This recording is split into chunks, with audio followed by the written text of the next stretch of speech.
Y esta noche, ustedes estarán más cerca de la verdad de lo que nunca imaginaron.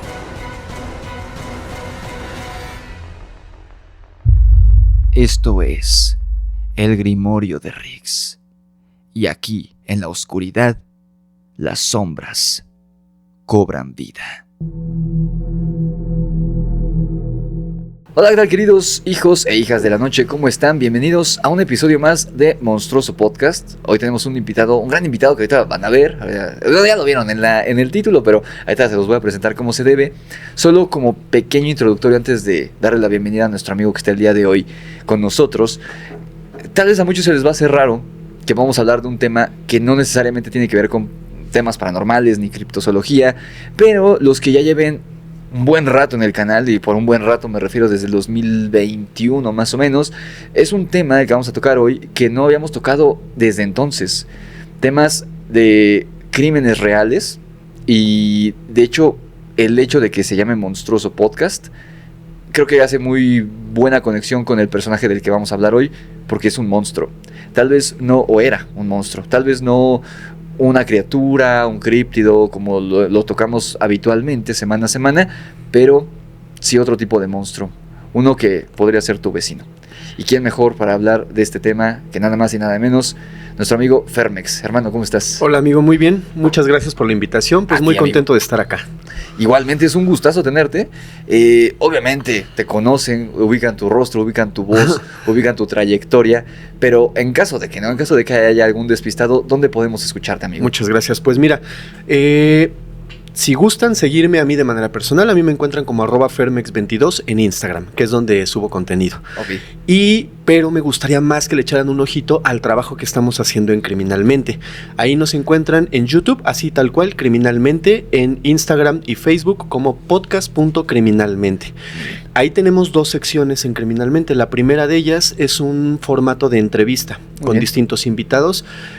Por cierto que ya estuviste tú ahí. Yo creo que para este momento ya salió el capítulo con Riggs en Criminalmente, que nos contó sobre Jack el Destripador, y está buenísimo el capítulo. Gracias, hermano. Y tenemos un segundo formato que es un blog. El blog es básicamente yo frente a la cámara contándoles la historia de principio a fin de pues algún serial en la historia, ya sea un caso viejo, un caso reciente o algo que pasó incluso la semana pasada. Perfecto. Entonces tenemos ahí esos 2 formatos, echen un ojito, a la gente le va a encantar ese contenido. Súper, claro que sí, yo estoy seguro de que sí, porque sé que compartimos muchos suscriptores. Uh-huh. Es el tema de asesinos seriales y todo, true crime y demás, tenía mucho que no lo tocaba, no porque no me guste, porque yo soy un fan desde niño de estos temas, incluso desde antes de lo paranormal diría yo que me empezaron a gustar estos temas.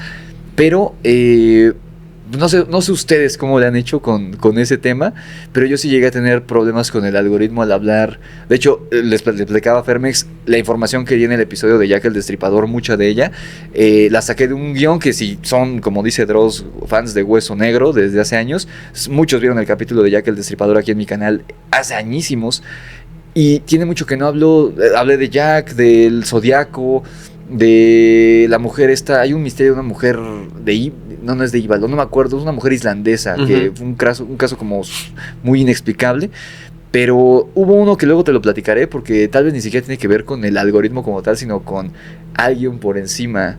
Ok. Ya luego te platicaré, porque fue un caso que solo lo he platicado una vez, porque sí me da un poco de miedo, no que me pase algo a mí, sino al canal. Ajá. Entonces ya te lo platicaré, o fuera de cámara te lo platico, pero desde ese momento dejé de tocar estos temas.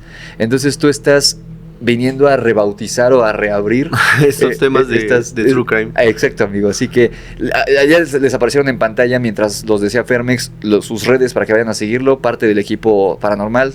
Un abrazo a todos, por cierto, que aquí algunos de ellos están con nosotros. Gracias por la invitación, por aceptar la invitación. No, al contrario. Y bueno, antes de comenzar ya de lleno con el tema, que es amplio, recuerden dejar su like, suscribirse aquí al Grimorio de Riggs, también a Criminalmente, y sigan a Fermex en sus redes, también aquí al Grimorio de Riggs, en YouTube, en Instagram a mí me encuentran como @el Grimorio de Riggs, en Facebook como el Grimorio de Riggs, y en Spotify como el Monstruoso Podcast de Riggs. Un abrazo a todos los que están escuchando esto en MP3, también en iVoox.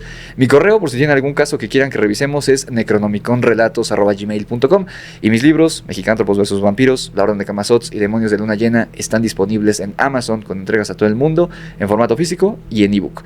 Y ahora sí, para no esperar más a nuestro amigo, vamos a dar inicio, hermano.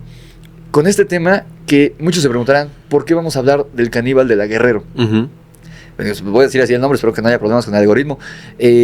¿Por qué con él en específico? Le comentaba a Fermex ahorita fuera de cuadro que hace poco me enteré que alguien cercano a mí vive en donde vivió este personaje que todos los chilangos ubicamos perfectamente, que si estábamos vivos en ese momento recordamos porque salió en los periódicos, en las noticias. Él hizo un documental que yo lo vi en la prepa y me encantó. No me encantó porque lo admirara, sino te llama la atención, un poco el morbo, te sorprende que alguien pueda hacer esas cosas.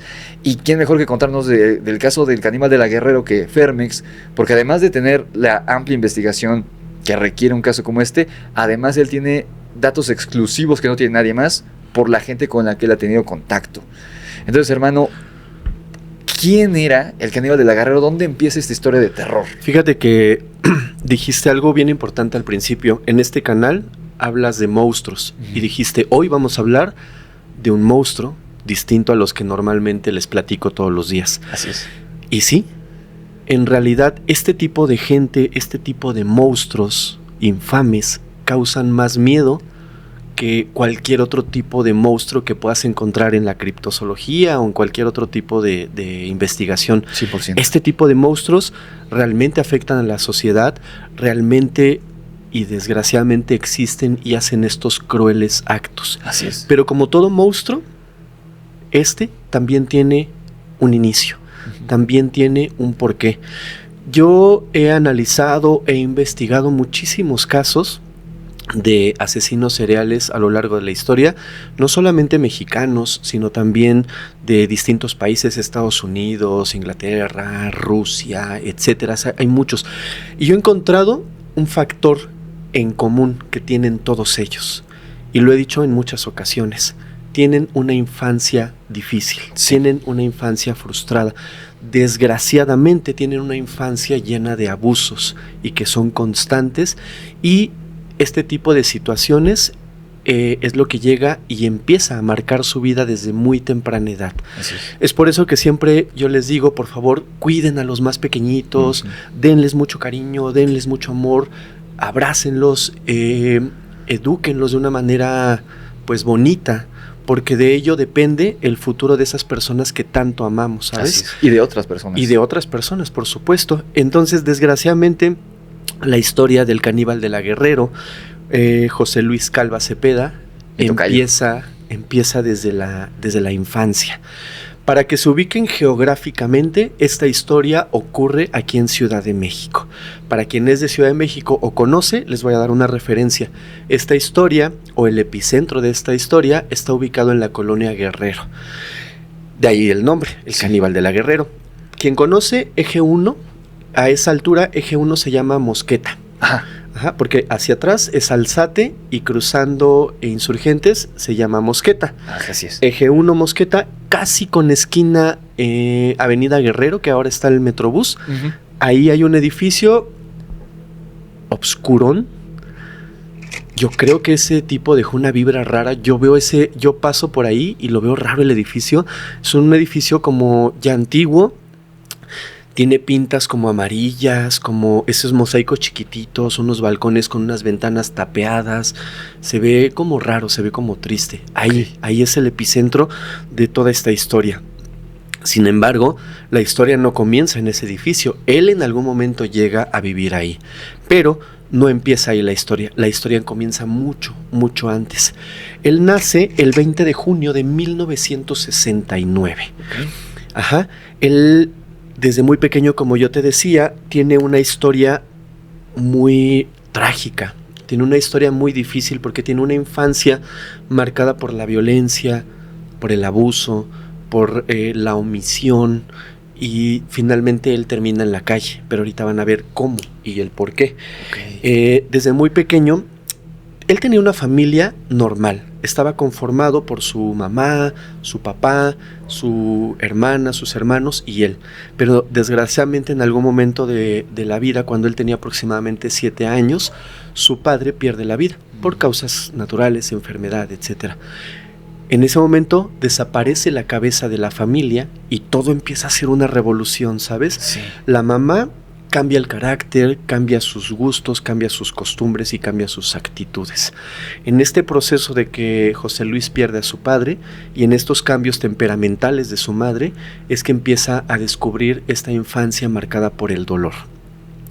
Su madre empieza a tener distintas parejas a lo largo del tiempo. Obliga prácticamente a José Luis a que a todas estas parejas, así le duraran un mes o le duraran 6 meses o un año, a todos les tenía que decir papá. Okay. Desde ese momento empieza a saber que la mamá estaba buscando desesperadamente la figura paterna, la figura masculina, para que volviera a hacer frente en la familia y tuvieran sus hijos, un padre.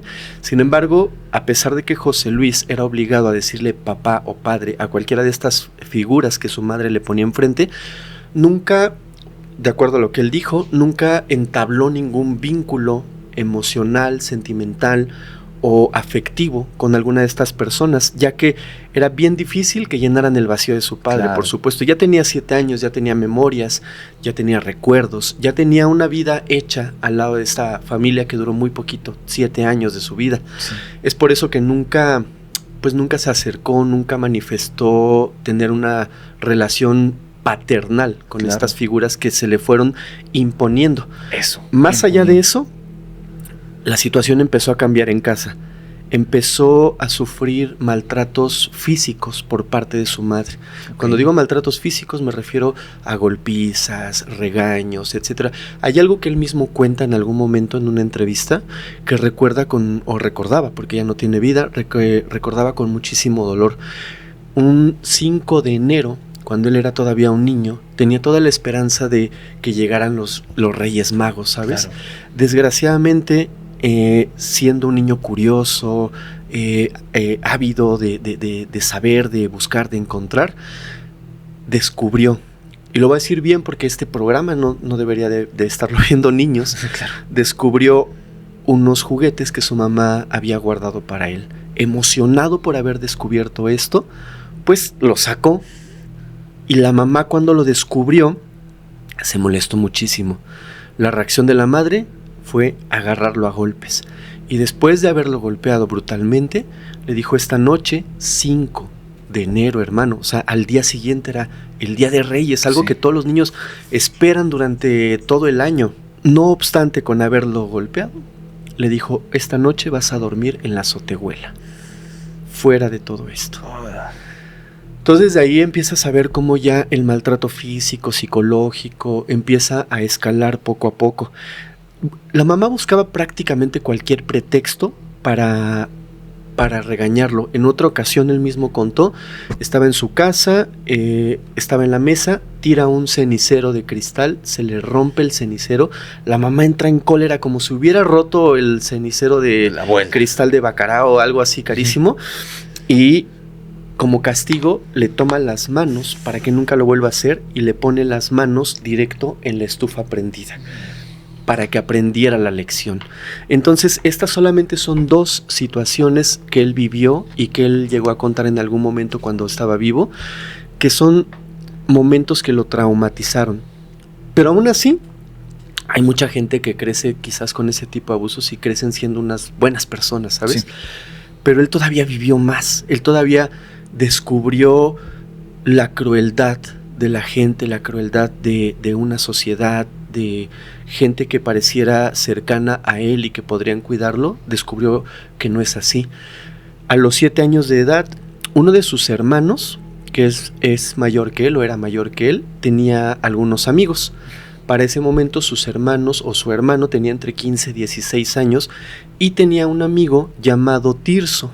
Tirso en ese momento tenía 16 años y José Luis tenía 7 años. Pues José Luis cuenta que durante su infancia, cuando tenía 7 años, Tirso, que era amigo de su hermano, aprovecha un descuido de la familia, de su propio hermano, y desgraciadamente abusa de manera íntima de José Luis. Algo que lo deja marcado. Si los maltratos de su madre no eran suficientes, la vida todavía, el destino, lo marcó más. Él, pues, lo cuenta, nadie le cree, termina por guardar silencio y deja pasar el tiempo. Siguen pasando los años, siguen los maltratos, siguen las vejaciones, siguen toda esta situación horrible que estaba viviendo en su casa, pero aún así empiezan a pasar los años. Pasan 9 años de esto que te acabo de contar, del abuso que sufre por parte de Tirso, y su mamá durante esos 9 años empezó a tener muchas parejas. Una de estas parejas terminó viviendo con la mamá. No se tiene el nombre exacto de la persona, pero para ese momento José Luis ya tenía 16 años, o sea, ya estaba en plena adolescencia. Llega una vez a su casa, según lo cuenta él, no estaba su madre, estaba una de sus hermanas, y descubre que esta pareja estaba tratando de abusar íntimamente de su hermana. Él de alguna manera con su simple presencia frena este acto y pues se enoja, ¿no? Porque pues es su hermana, claro. O sea, no la deberían de tocar nadie, claro. Absolutamente nadie. Y menos la pareja de la mamá. Y menos la pareja de la mamá, o sea, nadie, o sea, ni bueno, menos sí. Ni nadie. Claro. Se enoja y va con la mamá y le dice, oye, ¿sabes qué? Tu novio, tu esposo, como le quieras llamar, intentó abusar de mi hermana y yo lo vi, yo estuve ahí y si yo no hubiera llegado, pues hubiera consumado su acto tan vil. Claro. La mamá perdidamente enamorada, supongo, de esta persona, lo castiga, lo regaña, pero más allá de hacerle un castigo o un regaño, le dice, te largas de la casa. Ya no te quiero aquí porque le estás levantando falsos al amor de mi vida, ¿no? Sí. Prácticamente. Entonces José Luis dice, pero pues, ¿qué te pasa? O sea, es mi hermana. Claro. No, te vas de la casa. A los 16 años es la primera vez en la historia de José Luis que se ve prácticamente solo en el mundo. Salió de su casa y no se supo, al menos su familia no supo nada más de él. Sale a las calles, empieza a conocer el mundo nocturno de la calle, pero no el mundo nocturno bonito. Empieza a conocer la crudeza de dormir en una banqueta, de dormir en un parque, de no tener que comer, de no tener que beber, de deambular en las noches oscuras. Claro. En esos andares, en ese deambular, José Luis empieza a encontrar pues amigos que no eran una buena influencia. Y es en esa pequeña y corta etapa, a los 16, 17 años, que empieza a consumir sustancias prohibidas y empieza también a consumir alcohol, al grado de que se pierde en ese mundo de las sustancias, se pierde en ese mundo del alcoholismo y a una corta edad adquiere vicios que no debería tener absolutamente nadie, ni a esa ni a ninguna edad, pero bueno, era demasiado joven. Para ese momento pasan algunos meses y su hermana, que se llamaba Fabiola, lo encuentra en un estado muy deplorable y le dice, ¿qué te ha pasado? Y pues se entera de que consumió sustancias, de que estaba sumergido en el alcoholismo, que dormía en la calle, pues ya muchas cosas horribles que había vivido José Luis. En tan poco tiempo. En tan poco tiempo, a tan corta edad, y es así que su hermana lo trata de ayudar y lo mete a uno de estos centros que les llaman anexos. Ok. Para que supuestamente se rehabilitara. Y la realidad es que duró 3 meses en el anexo y él mismo describió que vivió cosas horribles.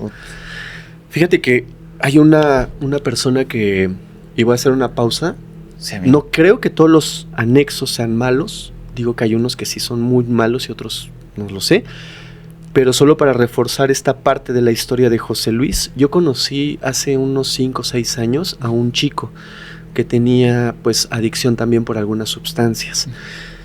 Y me dijo, ¿sabes qué? Me metieron en algún tiempo a un anexo, o sea, platicando conmigo. Sí. Y me comentaba que fue el peor error de su familia. Me dijo, todo lo que viví, lo que me hicieron, todo lo que pude ver adentro, dice, de verdad no se lo deseo a nadie. O sea, hubiera sido mejor que me dejaran dormir en la calle a que me hubieran sometido a este lugar donde vi y viví cosas horribles. Dice, no te los voy a contar, pero no te imaginas el trauma que me generó haber entrado ahí. Él entró por consumo de esta plantita, así lo voy a poner. Sí. Y él me decía, hermano, no era tan, o sea, él no es un delincuente, claro. No hacía cosas, o sea, sí estaba mal porque a lo mejor estaba consumiendo cosas que no debería. Sí. Pero me dijo, de solo consumir la plantita, Dice, me terminé viviendo cosas que no te imaginas. Entonces, solo para reforzar esta historia de José Luis, y repito, no creo que todos los anexos sean malos, pero hay algunos, de acuerdo a la historia de José Luis y a la historia que me cuenta mi amigo, claro, que creo que pues hay que echar ojo a dónde vas a mandar a tu hijo, a tu hija, a tu esposo, a tu novio, a tu hermano, etcétera, sí, para que no caigan ahí en cualquier lugar. Claro, es como las cárceles que dicen que según es para rehabilitarlos, cuando salgan, salen peor, porque aprenden cosas peores adentro. Centro de rehabilitación social, no es cierto. No, dicen que es la escuela del crimen. Aquí me imagino que es algo parecido. No digo que todos, sí, no, pero porque afortunadamente no los conozco, pero basándome en la historia de vida de esta historia y de voz propia de una persona que conocí, pues sí viven cosas muy terribles en esos lugares. Y no es no es algo que callemos, es una verdad a voces que escuchas en las calles. De repente alguien te cuenta y te dicen, está bien horrible lo que viven estos chicos ahí, etcétera. Entonces, bueno, sí, es parte de la historia y parte de lo que vivió José Luis. Ahí vivió entonces, estuvo nada más 3 meses en el anexo, y te digo que cuando sale, pues sale peor, sale con más, no sale siendo un delincuente como tal, porque no fue un delincuente, fue un serial. Un delincuente yo entiendo como una persona que delinque y roba una tienda, etcétera. No, él se volvió un serial con el paso del tiempo. Pero bueno, sale, y hasta ese momento de la historia, Rix, José Luis todavía tenía la firme convicción de hacer algo bueno con su vida. Le echaba ganas, trataba de salir adelante, lavaba carros, hacía mandados, o sea, trabajaba en lo que podía. Y cuando sale del anexo, el esposo de su hermana era mago. Mago. O sea, se dedicaba a ir a las fiestas y a hacer magia y ya sabes todo esto. Claro. Y le dice, bueno, hagamos algo. Te contrato, te enseño el arte prácticamente circense. Ajá. ¿Y qué te parece si te conviertes en payasito y me ayudas en las fiestas? O sea, serías como mi patiño, ¿no? Prácticamente. Y él dice, ok. Había una parte en la historia de José Luis que es bien importante explorar. Y este detalle que muy pocas personas conocen, que trabajó como payasito, es súper importante porque José Luis, desde muy pequeño, algo que le llamaba la atención era este medio teatral, circense, el espectáculo, prácticamente el medio artístico. Sí. No aspiraba a ser un gran actor, sin embargo, desde muy joven sí tuvo esos rasgos de ser un escritor, un poeta, un dramaturgo. Incluso hay un video que no sé si pones tu evidencia acá en los videos. Lo puedo poner. Hay un video de él que más adelante te va a hacer sentido, porque es en un momento muy turbio de su historia, donde está en un escenario vestido de negro, diciendo, narrando una de sus historias, uno de estos poemas que él escribía. Y está público, está en internet este video, donde él está declamando con demasiado entusiasmo un poema que él mismo escribió. Okay. Entonces, desde muy chiquito le llamaba la atención todo este pues mundo del espectáculo. Sí. Desgraciadamente, con el paso de los años, pues lo fue desenfocando. Sí, claro. Trabaja como payasito, sigue su vida, sigue adelante. Para este momento de la historia, José Luis ya tenía 23 años. A esta edad de 23 años, conoce a quien sería, llamémosle, su primer amor. Conoce a Patricia Tenorio. Okay. Una mujer de la cual se enamora, de la cual empieza a sentir esas emociones, empieza a sentir ese cariño que nunca en la vida había sentido. Se enamora demasiado de ella. Ella también se enamora de él, porque él tenía algo muy particular que a algunas mujeres he escuchado enloquece, que es el don de la palabra. Es declamar un poema, decirle algo al oído, una frase bonita, una frase tuya estructurada de una manera poética. Sí. Él tenía ese don y es así como conquistaba a las mujeres.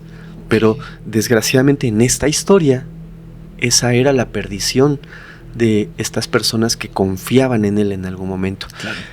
Entonces, a los 23 años, José Luis decide casarse, juntarse con Patricia Tenorio. Estoy hablándote del año 1992. Ok. De ese noviazgo, de ese matrimonio, surge la primera de las hijas de José Luis. Empiezan a vivir juntos, pero como esta vocación de poeta que él tenía, no le había encontrado un lugar donde expresarlo, un futuro que pudiera empezar a labrar, pues no le iba bien económicamente. Claro. Él quería ser poeta, él quería ser dramaturgo, él quería ser un escritor, pero desgraciadamente no le iba bien. Entonces, en la casa empiezan a tener problemas económicos porque él no estaba aportando nada, prácticamente buscaba esa oportunidad de oro que nunca llegó, pero mientras buscaba la oportunidad, pues había que pagar renta, claro, había que comer, había que mantener a la niña, había que darle dinero a su esposa para los gastos de la casa, etcétera, y él no estaba contribuyendo en nada. Entonces, la esposa toma una decisión y dice, me tengo que separar. Uh-huh. O sea, no puedo aguantar, no te puedo estar manteniendo. Y aunque el esposo hubiera dicho, órale, te amo, te quiero, te mantengo, había otra situación que ya no era tolerable. José Luis, agobiado por esta situación económica, que no había dinero, que él no estaba llevando nada a casa, empezaba a sacar ese monstruo interno y empezaba a ejercer violencia psicológica y violencia física en contra de su esposa y de su hija. Hasta ese momento la historia no había hecho algo de lo cual se pudiera arrepentir de por vida. Sí. Pero ya empezaba a ser ese monstruo que empezaba a forjarse entre la poesía, la desesperación y el no tener dinero. Sí. Entonces, su esposa dice, aparte de que nos agredes, nos pegas, nos tienes psicológicamente mal, te voy a mantener, hermano, no lo voy a hacer. Claro. Y terminan por separarse. En este punto de la historia, es muy importante volver a resaltar que José Luis, como te decía hace rato, tenía esta inclinación de ser poeta, de ser artista. Él dice que escribió, y esto sí lo voy a leer, dijo en su momento, porque hoy ya no tiene vida, afirmó haber escrito 800 poesías. Wow. De su autoría, novelas infantiles y además 20 obras de teatro. Okay. Por si fuera poco, también dijo que escribió más de 100 canciones. Wow. O sea, con el paso de los años, y no dudo que haya escrito mucho, Sí, no. Ahorita te voy a decir por qué, no lo dudo, de verdad, no lo dudo que haya escrito mucho, pero esta habilidad que él tenía se volvió en su arma más efectiva, porque como te decía, como buen poeta, claro, como buen escritor, también era un buen declamador. Uh-huh. Entonces a las mujeres se les acercaba no endulzándoles la vista, endulzándoles el oído. Claro, era su primer arma. Claro, era la palabra. La palabra es un arma muy poderosa porque si tú la sabes manejar, uh-huh, puede hacer el bien, pero también puede hacer el mal. Claro. Puedes decir una verdad, pero también puedes mentir. Así es. Entonces él descubrió que tenía esa arma a su favor. Y es así que empezó a escribir poemas para estas mujeres que se le acercaban. Perdón que te interrumpa. Me surgió ahorita una pregunta. No sé si está en información. Para este punto del 92, a lo mejor ahora ya era un poquito después, ¿él seguía teniendo contacto con la mamá o ya no? ¿Con quién? José Luis, ¿con su mamá? No, ya no. Ya no tenía cero. De hecho, hay un último contacto, entre comillas, al final de la historia. ¿Y por qué entre comillas? Porque él la busca, uh-huh, y ella lo rechaza. O sea, ya mucho más mayor. Ya cuando estaba en prisión. Ah, ok. Ya cuando estaba en prisión, la investigación dice que hay un contacto telefónico fallido. Él quería hablar con ella, quería verla. Quizás quería redimir, quería perdonar. Quizás quería ser perdonado. Sí. No lo sabemos, pero la mamá se negó rotundamente a verlo. Ahora te la pongo en este contexto. ¿Qué madre te tira a la calle a los 16 años? ¿Qué madre te hace todo lo que ella le hizo a él? ¿Qué le haría pensar a él que siendo un adulto, un asesino serial confeso, uh-huh, pues lo iba a visitar ella en prisión. Claro. Eso va al final de la historia, se los voy a dar con más detalle, Sí. pero no hubo un contacto. Con quien tenía contacto repentinamente era con su hermana. Okay. Con la que había defendido del... Sí, exactamente, Okay. con la que había defendido del agresor, del padrastro, la que lo trató de ayudar metiéndolo a este anexo, etcétera. Ok. Entonces, sí tenía como cierto contacto ahí con su hermana. De hecho, me voy a adelantar un poco la historia, pero para saciar un poquito la duda, su hermana es la única que está como atenta cuando él está preso, cuando ya cae en manos de la justicia. Ella es la que está atenta y ella es la única persona que levanta la voz cuando José Luis muere. Okay. Ahorita van a ver cómo, porque esto es hasta el final de la historia. Ok, amigo. En los años siguientes sigue pasando el tiempo y después de haber tenido esta relación fallida, de haber perdido esta primer pareja, pues empieza a conocer más gente y es así que conoce a su segunda pareja, que se llama Aida. Con esta persona llega a procrear otra hija. Okay. Otra hija, también lo mismo. No hay dinero, la situación económica de la casa es precaria. Esta mujer también se vuelve el sostén literalmente de la casa, pero llega un momento en el que se cansa. Claro. Y lo mismo le dice, a ver, José Luis, dejas la poesía, dejas la imaginación y te pones a trabajar, o esto no va a funcionar, Claro. porque no vamos a vivir de amor y besos, ¿verdad? Claro. Nadie vive de amor y besos, es algo súper Tristemente. idílico y utópico, pero la realidad es que necesitamos trabajar para llevar dinero y poder subsistir en este mundo Así materialista. Pero bueno, ella decide que a pesar de tener una hija, tampoco va a seguir con él, porque José Luis empieza a replicar el mismo patrón que tenía con su esposa anterior. A ella también le pegaba. A ella también le pegaba, también había violencia, había muchas cosas pues muy malas, o sea, ejercía violencia de muchas maneras que no puedo decir acá. Claro. Esta Aida decide dejarlo.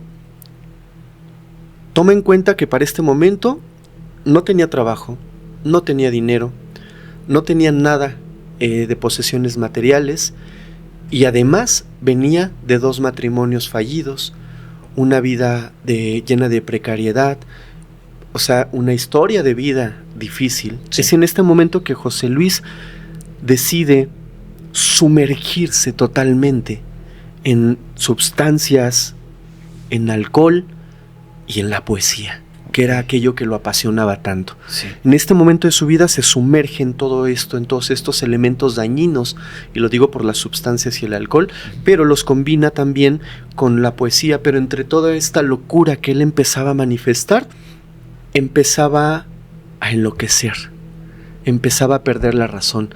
A las personas que estaban cercanas de él por algún motivo les decía que tuvieran cuidado, porque en las noches de luna llena él se convertía en una especie de lobo. Okay. Y dejaba salir esta rabia, esta furia intensificada por 1000. Esto que ya era de por sí. Él decía que en las noches de luna llena, incluso hay un párrafo por ahí que encontré muy escondido, que decía que él se llegaba a amarrar en las noches de luna llena porque temía hacerle daño a otras personas. Okay. Obviamente no era real. Era un delirio. Era un delirio provocado por toda la parte psicológica que estaba viviendo. Y las sustancias. Las sustancias, el alcohol, etcétera. Aquí hay un parteaguas en la vida de José Luis. ¿Por qué? Porque de ser hasta cierto punto una persona normal, te lo voy a poner así, empieza con estos delirios de que era un hombre lobo, de que la luna, de que influía en él, empieza a comprar veladoras negras, rojas, libros, empieza a leer mucho sobre temas esotéricos, es un lector muy ávido, le gusta mucho leer, escribir. No digo que estén mal los temas esotéricos, pero mal enfocados. Ajá. Como los tenía él, eso. Sí estaba mal, porque él no razonaba y no distinguía entre la realidad y la ficción. La realidad y la ficción, exactamente. Lee estos libros y se empieza a clavar en este mundo oscuro, donde empieza a perder la cordura. Dicen quienes llegaron a entrar a su casa que tú podías entrar y encontrar velas rojas, negras, libros de brujería, chamanismo, santería, muchos elementos oscuros. Okay. Que empezaron a ser su apoyo. Okay. Ahora, hay una parte de la historia que me la salté, pero es súper importante. José Luis, con su última esposa, Aída, tuvo un percance que también es importante mencionar, por eso me regresé, que también es parte de la separación. En el año de 1996, cuando todavía se encontraba con ella, Aída tenía una persona que le ayudaba como a hacer el quehacer de repente. Okay. Esta persona tenía una niña que tenía 11 años, que la acompañaba a hacer el quehacer a la casa. En algún momento Aída y esta persona descubren que José Luis había agredido de manera íntima a una niña de 11 años. Entonces, era la persona que le ayudaba a limpiar, se levantan las denuncias, van a la policía, Aída apoya, esta señora pues denuncia lo que le pasó a su hija, etcétera. Claro. ¿Qué crees que pasó con José Luis? ¿Qué crees tú? ¿Qué cree la gente que no conoce la historia que pasó con José Luis? En ese momento no sé si desarrolló un gusto. ¿Qué pasó legalmente con José Luis? Yo creo que no pasó nada, porque no hay registro. Bueno, que yo sepa, no hay registro de nada. No hay registro porque nunca fue encerrado. ¿Qué fue lo que pasó? Lo detuvieron por algunos días. No sé cuál fue la base o fundamento legal para dejarlo libre. Lo que dictaminó el juez en su momento es: te vamos a dejar libre, pero te tienes que comprometer a tomar una terapia psicológica comprobable, con firmas y todo, durante 3 años.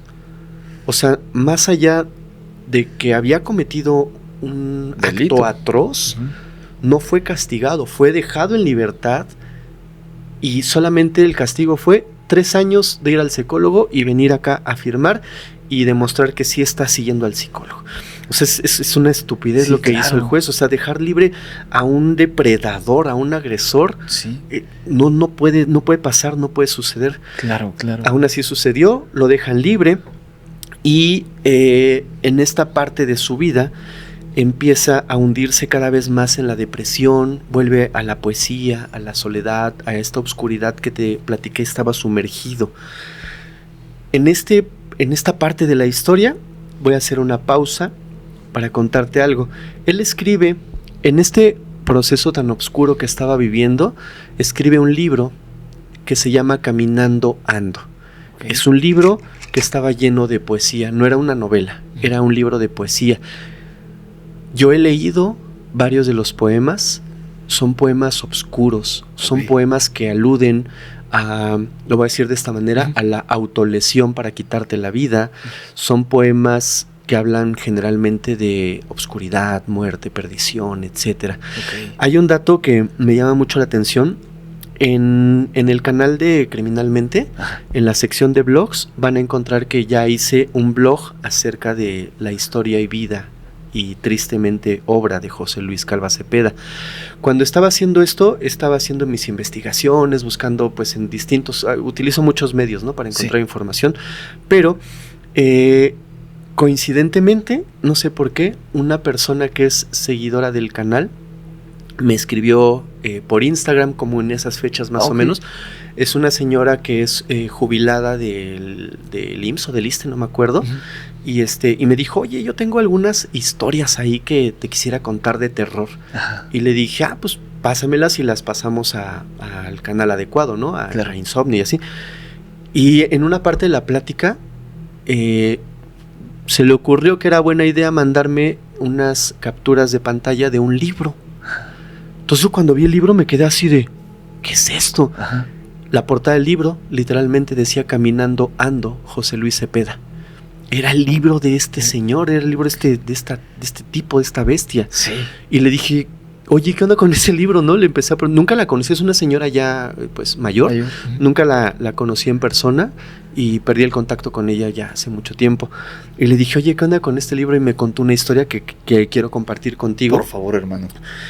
Me dijo que ese libro pertenecía en ese momento a su hija, y que le pareció un buen detalle mandarme las fotos, y me mandó la portada y me mandó algunas páginas con los poemas. Yo, como soy medio, sí desconfiado, pero también quiero verificar las fuentes, eso sobre le dije: ¿me pasas una foto de la página 15. Yo no tengo idea que había en la página 15. Y me pasó la foto de la página que dije, no, si lo tiene. Sí. Y le dije, bueno, por favor, ahora cuéntame cómo llegó este libro a tus manos. Esta es la parte, afortunadamente no trágica de la historia, pero sí interesante. Ella me contó que su hija, que ya también es ahora una persona un poco ya mayor, en aquellos años era una jovencita. Te estoy hablando por esta época donde José Luis, en el 2003, del 2000 al 2002, 2003, más o menos, su hija era una jovencita y andaba caminando con sus amigos en la calle, en las calles de Coyoacán, en el centro de Coyoacán, aquí en la Ciudad de México, que es hermoso el centro de Coyoacán, histórico, bonito, barroco, la iglesia, etcétera. Y de pronto su hija volteó y vio a un tipo vestido de negro, con unos libros al pie de la calle, declamando un poema. Y le llamó la atención, y su hija se quedó viendo, ¿no? Y dijo, ¿qué onda con este señor? O sea, lo hace súper bien, ¿no? Sí. Y se le acercó, y José Luis, con esa galantería que se le conocía, con esa, pues, esa magia que tenía en las palabras, ese magnetismo exactamente, pues empezó a hacer la plática con ella, y le dijo, mira, te regalo mi libro. Y le digo, ella, no, por favor, acéptalo. Y él dijo, no, pero es que te pago. No me pagues. Hagamos algo. Yo te regalo el libro y tú regálame unas horas escuchando mis poemas. Vayamos a tomar un café. Para ese momento de la historia, cuando esta chica conoce a José Luis, ya tenía José Luis en su haber algunas víctimas. Entonces, por pura deducción, puedo yo imaginar que afortunadamente no, pero pudo haber sido esta chica una víctima. ¿Qué fue lo que pasó y por qué no se fue con él? Cuando él está convenciéndola, ella dice, va, te acepto el café, vámonos. Justo cuando están a punto de irse, recoge rápido los libros, vámonos. Llegan amigos de esta chica, porque no andaba sola, andaba con varios amigos, y le dicen, ¿qué onda? ¿A dónde vas? Ay, voy con... Espérate, ¿no lo conoces? Claro, sí. ¿A dónde vas? No, es que es poeta y declama... No, amiga, no lo conoces. Y sus propios amigos la agarran y le dicen, o sea, no te vamos a dejar ir. Sí, claro. Así, para pronto. Qué buenos amigos. Así, exactamente. No te vamos a dejar ir, no sabemos quién es, no sabemos si tiene buenas, malas intenciones o ninguna, pero por si las dudas, pues no seas tonta, mejor no. Claro. Y esta chica le dijo, pues perdón, y José Luis, viéndose impedido por una serie de amigos que estaban ya atrás de ella, entre hombres y mujeres, pues lo dejó por la paz y se retiró. El recuerdo que ella conservó, ese macabro recuerdo, es justamente una copia de este libro que se llama Caminando Ando. Vaya. Y esta persona me mandó la historia que te acabo de contar. Ajá. Y me mandó las fotos de este libro que está lleno de poesía. Este es uno de sus libros. Hay un segundo libro que te voy a mencionar al final, pero este libro ya lo escribe en la plena decadencia, en la plena... ya no tenía salud mental, o sea, ya estaba mal. Pero no estaba en prisión todavía. Parte de ese libro dicen que es escrito en prisión. Ahí hay, por parte de las personas que llevan su historia oficial, hay como algunas contrariedades.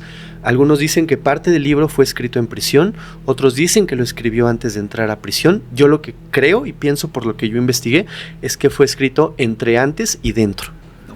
Ajá. Y alguien le ayudó seguramente a sacar esa microedición de, no sé, habrán salido 100 libros, cuando mucho. Es lo que te iba a preguntar. Estos dos libros, bueno, sobre todo el de Caminando Ando, es un libro como... Bueno, ahorita existe no lo vas a conseguir. No, es que lo que te iba a preguntar, ahorita existe la autopublicación con Amazon, que es lo que hago yo, que es un libro profesional, como si fuera una editorial.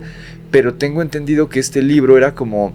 de estos libros que no sé cómo los imprimen, supongo que en pequeñas imprentas, sí es así, ¿verdad? O sea, sí, no salió con una editorial. No salió con... Era una impresión, era casera, un gusto que se dio él, digamos, que en algún momento consiguió dinero, me imagino, y pues se da el gusto de hacer sus libros, al grado de que lo podías encontrar en Coyoacán con los libros en el piso, tratando de venderlos a través de la declamación de sus poesías. Entonces no era un libro que tuviera una editorial importante o algo, era algo que pues ha de haber pagado... imprímeme 10, imprímeme 20. Exacto. Y fue al centro, y esas imprentas que están ahí en el centro seguramente alguien le imprimió por un muy buen precio 20 ejemplares y es lo que había. Okay. No es un libro que puedan conseguir en Amazon. Yo tengo por ahí las fotos. Ajá, sí, pero no tienes el libro. No tengo el libro, ni lo quiero tener, pero tengo las fotos ahí de que me mandó esta persona. Y te digo, son unos poemas, yo los estuve leyendo. Son unos poemas bien oscuros, depresivos, pero no eran sus poemas más oscuros. Lo más oscuro de José Luis vendría justamente en esa etapa que tú acabas de mencionar, que es cuando estaba dentro de prisión. Incluso hay un dato interesante que cuando estaba ya preso, muchos de los presos que convivían con él le pagaban para que les escribiera poemas y ellos se los dieran a sus novias, parejas afuera del penal. Okay. O sea, él escribía para los presos, pero también había historias de acoso, donde obviamente siendo un serial confeso, hay gente en prisión que no le caía bien. Entonces había gente que lo molestaba, gente que lo amenazaba, pero pues también tenía sus fans. Pues por llamarlos de alguna manera, claro. Gente que le pedía que escribiera para ellos. Okay. Vamos a regresar al año 2003. En el año 2003, José Luis conoce a una persona que es clave en la historia de todo lo que va a pasar a partir de este momento, aunque es una persona que en muy pocos lugares cuando se cuenta la historia mencionan, pero es muy importante. Conoce de alguna manera a un hombre llamado Juan Carlos Monroy Pérez. Okay. Juan Carlos se convierte en ese confidente que tanto anhelaba él, se convierte en el amigo, se convierte en su refugio, en su escucha, pero también se convierte en su amante. Ok. O sea, ¿tenía tendencias bisexuales? Sí. Ok. Empieza, hasta donde yo investigué, solamente tuvo a Juan Carlos como pareja sentimental. No sé si en la historia no escrita haya habido más personas que tuvieron pues ese tipo de relación con él. Okay. Pero documentado, llega Juan Carlos a su vida y además de ser amigo, escucha, confidente y demás, se vuelve también su amante. Okay. Pero digamos que vivían en una relación libre. Ok. Entonces, aparte de que eran pareja, Juan Carlos, no sé por qué, de pronto también se dedicaba a presentarle personas, mujeres. Okay. Como para que tuviera esa contraparte, ¿no? Tenía ya la parte de su pareja masculina, como que él quería que tuviera esa parte o contraparte con su pareja femenina. Okay. Entonces José Luis, a través de Juan Carlos, es que conoce a Luisa Verónica Consuelo Hernández.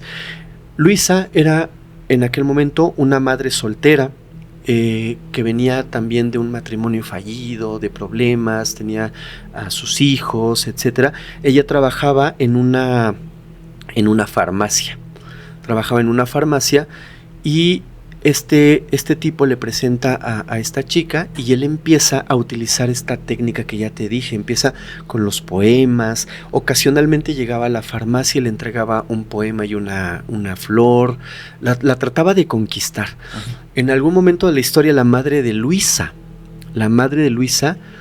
conoce a José Luis y como buena madre, con esos 5 sentidos que las mamás tienen, le dice: Luisa, aléjate de este tipo. No, pero que es un artista. Por favor, no me da buena espina. Por favor, aléjate de él. No escuchando las advertencias, ese sexto sentido que tienen las mamás, pues Luisa se empieza a involucrar sentimentalmente de una manera muy fuerte con él. Al igual que las otras parejas que tuvo, empieza a descubrir este ciclo destructivo de José Luis, donde entraba en paranoia, donde entraba en depresión, pero también entraba en un estado de brutalidad violento, donde agredía a sus parejas. Okay. Entonces ella empieza a estar harta, ya como que ya no soporta la vida, empieza a faltar a su trabajo. Ella, por él. Ya tenía muchos años en una farmacia trabajando, o sea, ya tenía pues digamos algo fijo. Uh-huh. Él hacía que aportara ese dinero a la casa. ¿Pero vivían juntos? Sí, vivían ya para ese momento juntos, aportaba. Pero como empieza a faltar al trabajo, empieza a ver cosas ahí que a sus jefes no le gustan, claro, pues la despiden. Pero cuando la despiden, pues obviamente como en cualquier trabajo le dan una indemnización. Y este dato no es tan relevante, pero sí da coraje, porque esa indemnización que le dan, que le costó muchos años, José Luis se la quita. Íntegra. Sí, le quita todo su dinero. Pues ella ya estaba harta, estaba enojada, ya no soportaba esta vida y decide entonces, una vez más, por tercera ocasión en su vida, su pareja lo abandona, lo deja, una vez más sumido en depresión, pero en esta ocasión algo cambió. Tenía un amigo, tenía un confidente. Ella. Él, que era Juan Carlos. Exactamente. Algo había cambiado en su entorno. Esa furia, eso que no podía controlar, ya estaba saliendo a flote. El monstruo realmente estaba naciendo. Entonces, Luisa lo deja y regresa a casa de sus padres. Hasta ese momento estaba libre, se había salvado, por llamarlo de alguna manera. Consigue trabajo en otro lugar y en algún momento él la empezó a buscar para que regresaran, pero ella no quería. Ella ya estaba harta de todo lo que habían vivido en un plazo tan corto, golpizas, todo.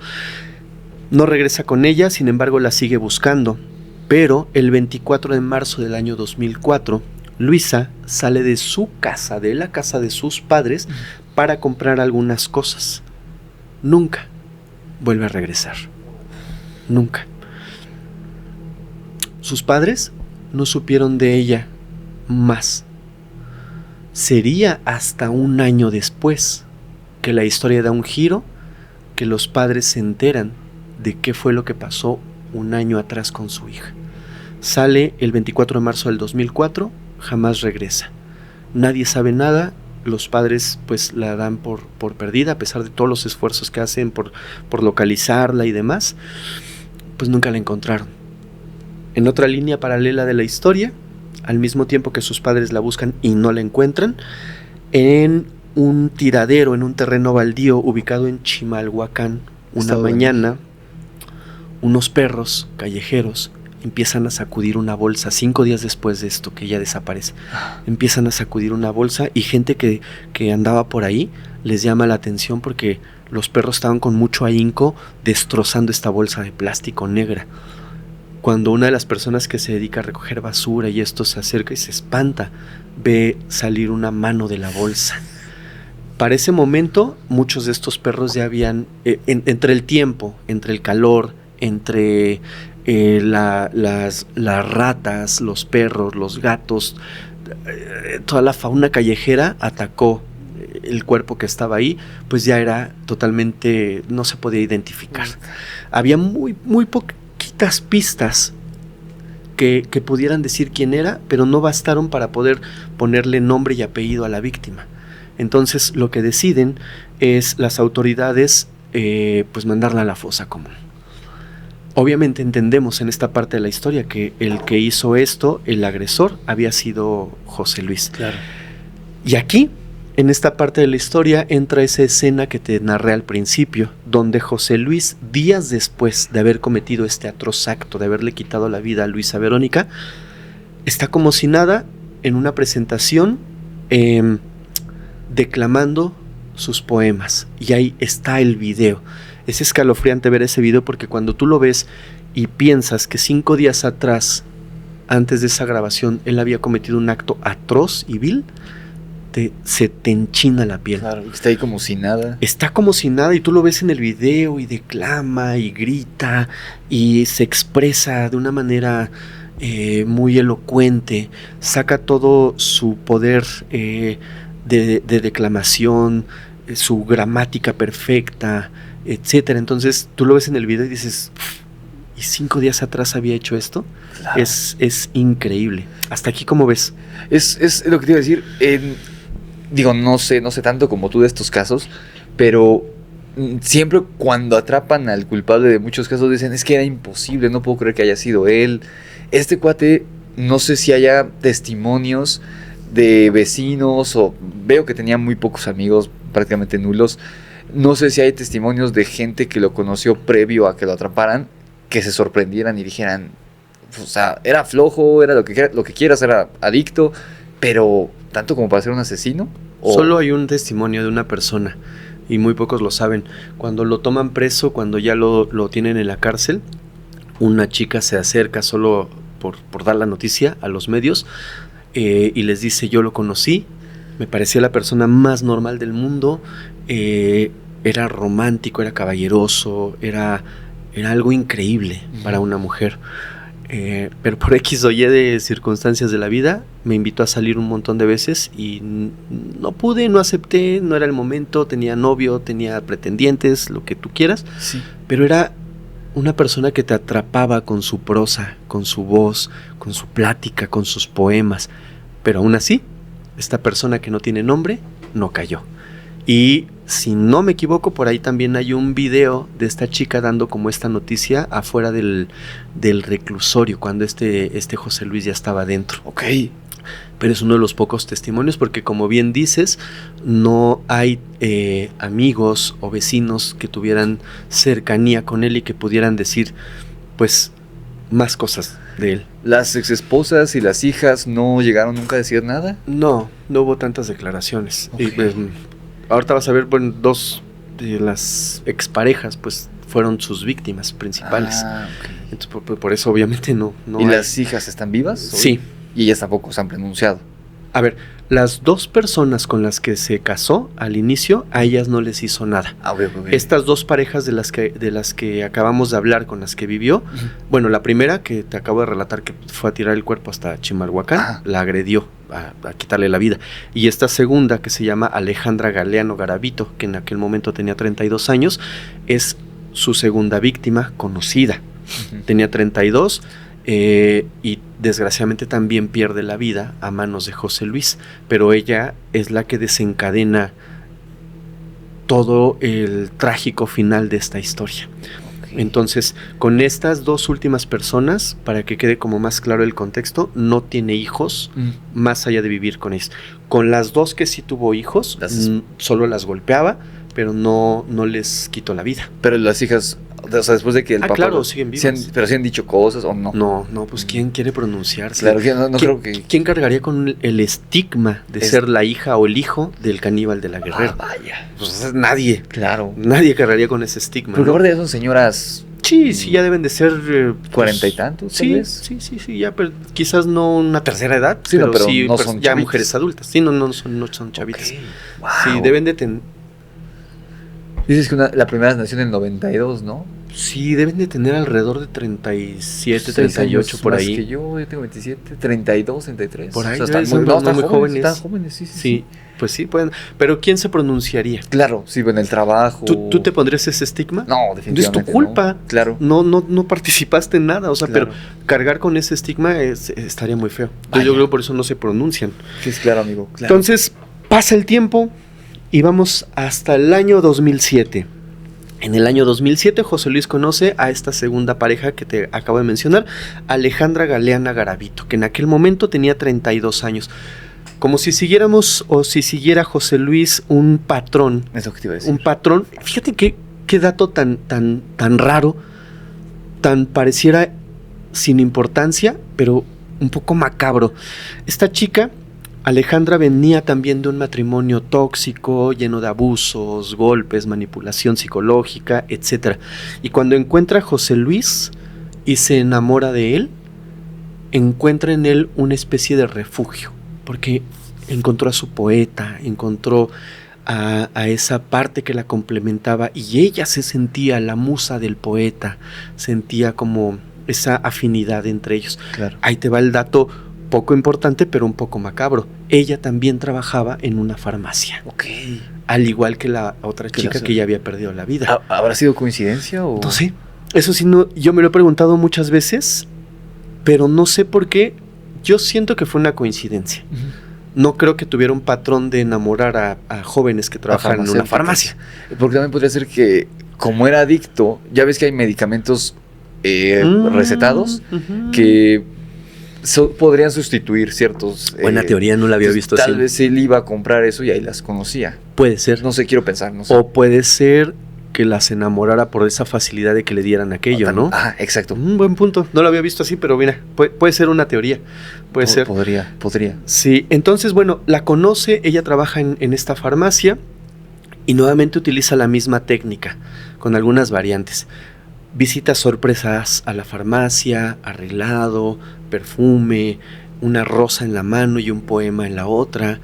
Empieza a seducirla hasta que ella por fin se vuela por él, enloquece por él. Es la pareja que siempre había querido. Pero él en esta ocasión trata de impresionarla más. Tengo la impresión yo de que ella lo impactó profundamente a él, lo enamoró profundamente, lo impactó, porque a diferencia de las otras parejas, en esta ocasión él trata de hacerse ver como el gran poeta, el gran dramaturgo, la persona con un futuro sorprendente, ¿sabes? Dentro de este medio del teatro, etcétera. Llegaba con poemas, llegaba con rosas y la conquista. Pero para darle el toque final de que ella se terminara de enamorar perdidamente de él, sucede que él empieza a buscar oportunidades de expresar su arte. Y es así que llega a un bar cercano, ahí donde trabajaba ella, y habla con el señor del bar y le dice: oiga, deme la oportunidad de declamar mis poesías aquí en el bar. Tengo un libro nuevo que quiero mostrar. Tengo una obra que me gustaría poner aquí en pie. Y es así que se le da la oportunidad de montar una pequeña obra que se llamaba Requiem para una alma en pena. Este señor, el dueño del bar, le da la oportunidad. Entonces cuando esta chica Alejandra ve que realmente sí era una persona exitosa, que presentaba sus obras, sus poemas, etcétera, pues se enamora mucho más de él, ¿no? Claro. Existen rastros de videos donde esta obra está en YouTube. Okay. Te voy a decir por qué. Porque hay un dato: el dueño del bar, en aquellos años estaba descubriendo YouTube. Y abrió su canal de alguna manera para el bar o algo. Sí. Y captó el video de la obra de José Luis y a él, y lo subió como diciendo: miren, en mi bar pues tenemos este tipo de espectáculo, ¿no? De show. De entretenimiento. Y estaba grabando algo súper macabro, ¿no? Wow. Pero hay esos registros que si le buscas bien, lo vas a encontrar. Si lo encuentro, se los pongo aquí para que lo vean. No es fácil, pero tampoco está imposible, porque yo ya los encontré en algún momento. Si encontramos las grabaciones del Bohemian Grove en YouTube, encontramos estos. Oye, sí. Entonces pasa el tiempo y ya para junio del año 2007 empiezan a salir ya como novios formales, ya como su pareja hecha y derecha. 2007, aproximadamente, para esos primeros meses. Pero pasó lo que siempre, el mismo patrón, las mismas cosas. No iba a cambiar. Sí. El monstruo solamente estaba escondido tras la fachada de un poeta. Uh-huh. Son novios y a los pocos meses empiezan a vivir juntos, y Alejandra descubre lo mismo que descubrieron sus otras parejas: la verdadera naturaleza de José Luis. Golpes, agresiones, gritos, todo tipo de maltratos. Le exigía dinero, todo lo que no quería ella en su vida. Claro, pues lo termina lo que nadie querría. Mismo patrón de vida, misma historia, mismo final. Termina abandonándolo. Uh-huh. Lo deja. Una vez más, él se sumerge en todo rollo de angustia, de desolación, la poesía. Mismo patrón, ya ni para qué repetirlo. Claro. Pero pasan los días. Esta chica se va a vivir a su casa, donde vivía anteriormente con sus padres y demás. Y el 5 de octubre de ese mismo año, Alejandra sale a la calle, sale a trabajar, a la farmacia, a donde tenía que ir. Nunca más se le vuelve a ver. Nunca. De alguna manera en el camino José Luis la interceptó, quiero pensar yo. Habló con ella, la convenció de ir a su casa de José Luis. Uh-huh. Que para este momento de la historia, ahora sí tengamos claro que por X o Y José Luis ya vivía en la colonia Guerrero. Uh-huh. Ya habitaba este departamento en Eje 1, Avenida Mosqueta. Sí. Casi esquina con la avenida Guerrero. Sí. Entonces ya estaba en ese lugar, ya estaba viviendo ahí. Entonces, el 5 de octubre, como te decía, esta chica Alejandra sale de su casa y nunca más regresa. Pero tenía familia, tenía hermanos, tenía amigos, tenía gente que se preocupó demasiado por ella. Que notó la ausencia. Sí, claro, inmediatamente notaron la ausencia. todos empezaron a buscarla, a levantar actas, a hacer lo propio, ¿no?, que tendrían que hacer en cualquier búsqueda, hasta que por algún motivo tocaron la puerta de una de las amigas más íntimas de Alejandra, y esta chica les dijo: a ver, espérame, sí, tenía un novio y lo cortó. ¿Ya hablaron con él? A lo mejor él sabe algo. Y la familia dijo: no, pero por favor danos el teléfono. Es así que consiguen, no me preguntes por qué, pero esta amiga tenía el teléfono y dirección de José Luis.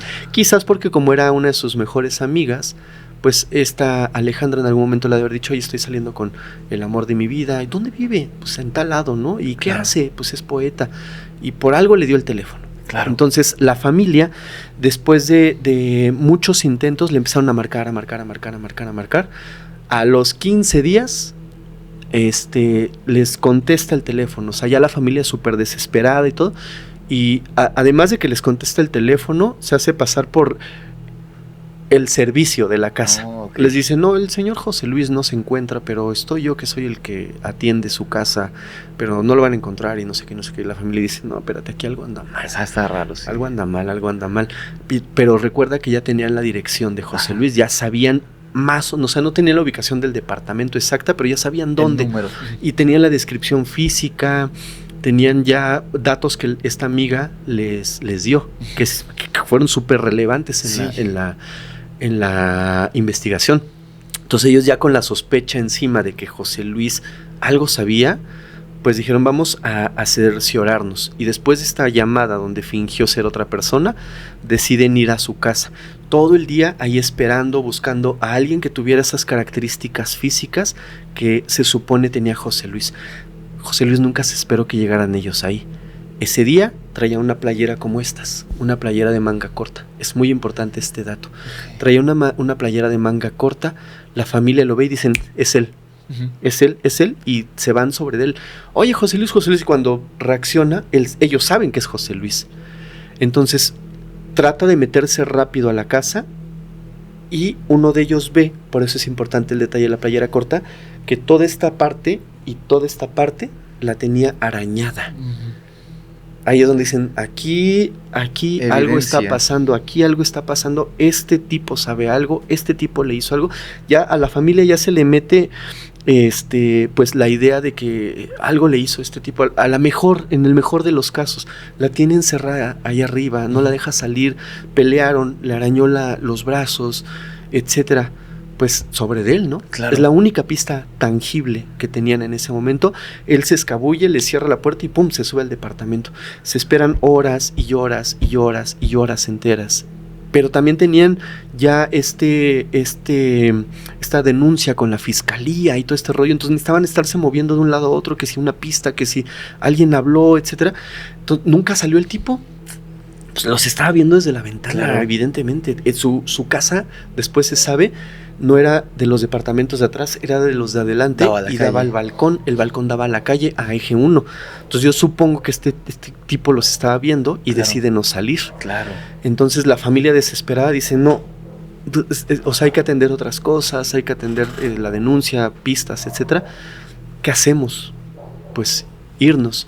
Pero antes de irse le dan esta pista a la policía, y la policía les dice: ok, vamos a mandar una patrulla y que esté todo el tiempo ahí, dame la descripción, y en cuanto salga este tipo, lo agarramos, sí, y pues lo interrogamos, ¿no? A ver qué onda, qué sabe.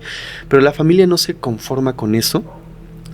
Esa calle, esa avenida, al ser una avenida grande, un eje vial grande, históricamente siempre ha tenido o vendedores ambulantes en la esquina, o estos chicos que te limpian el parabrisas con agua y su toallita y todo lo que traen, y ven a un chico que pareciera que siempre estaba ahí, y le dicen: oye, a un limpiaparabrisas, le dicen: te vamos a dar una lana, te vamos a dar dinero, pero hay un tipo con estas descripciones, te voy a dar mi teléfono. En cuanto tú veas que este sujeto sale de aquí, márcame, pero así, y te doy más dinero.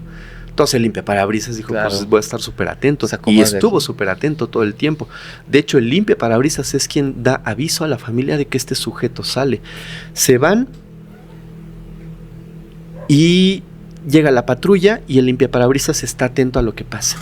En algún momento él voltea y ve, después de muchas horas, porque este tipo se aseguró de que se fueran, sale, el limpiaparabrisas no hace nada, lo ve, va, agarra un teléfono y les dice, acaba de salir y se fue rumbo acá. Pues la familia corre, los que pueden, y se desplazan a ese punto. Llegan y el limpiaparabrisas les dice, no ha regresado. Este tipo va a regresar. Y la familia dice, pues aquí nos plantamos, ¿no? Claro. Y aquí lo esperamos hasta que regrese. Pasan las horas, y este sujeto no regresa.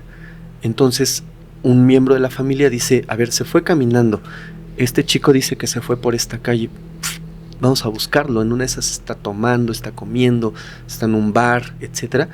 Y pues efectivamente lo encuentran en un parque cercano a esta zona. Lo encuentran ahí en un parquecito aledaño y pero lo encuentran ya en un estado pues alcoholizado, okay, con algo de sustancias dentro, etcétera, o sea, fuera de sí. Sí. Entonces lo agarran entre varios hombres de la familia y lo obligan, le dicen, te vas porque te vas, no a la policía, vamos al departamento y nos abres el departamento y queremos ver qué hay dentro de ese lugar. Y José Luis, al verse rodeado por varias personas, pues ya no tiene salida. Claro. O sea, va con ellos. Aquí tú pensarías que, bueno, ya llegamos a la casi parte final de la historia. Era tan hábil que en un momento de descuido abre la puerta del edificio y se mete y ¡pum!, le cierra la puerta en la cara a la familia. Ya no los deja entrar. Se sube corriendo al departamento y la familia pues intenta entrar, intentan sacarlo de ahí. Es imposible. Para quien conoce ese lugar, es una puerta de acero ahí enorme que no es fácil de abrir, y él se mete, le cierra la puerta en la cara y se sube al departamento.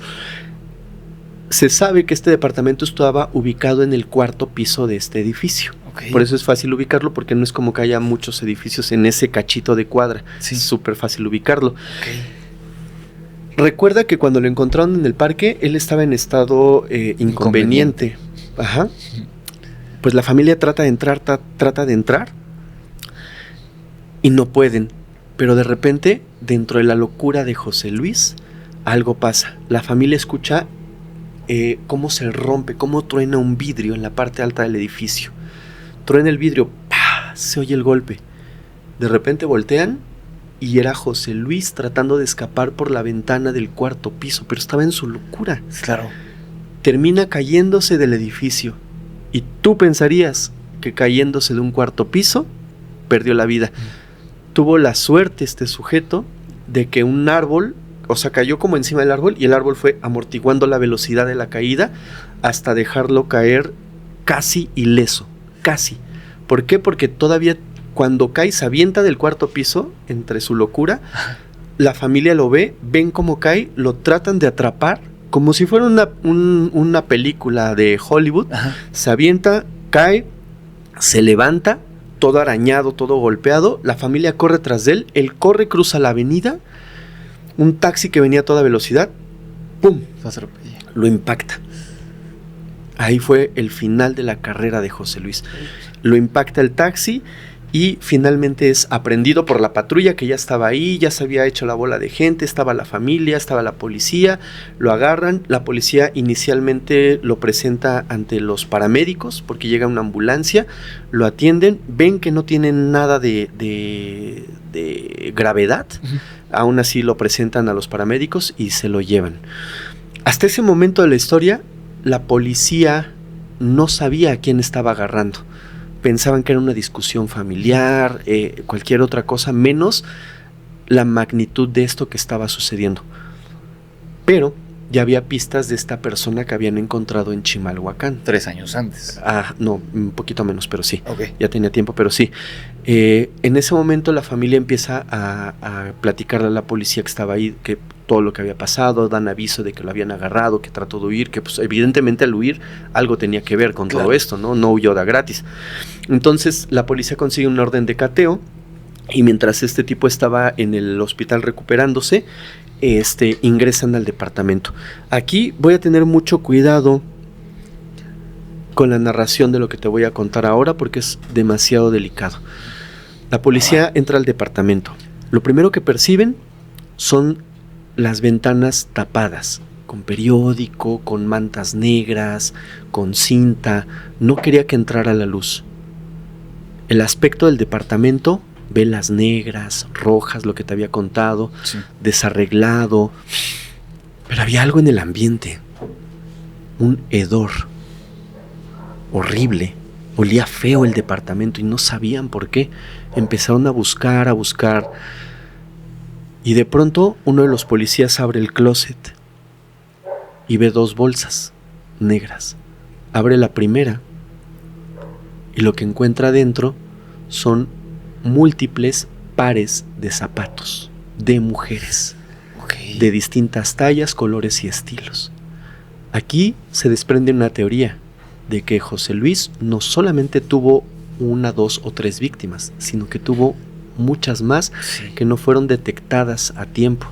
Se habla que eran trabajadoras, se habla que eran gente que conoció también así en la calle, etcétera, pero no hubo un recuento oficial. Pero Vaya. ahí está el dato con los zapatos. Pero el hedor seguía en el departamento. Había una segunda bolsa.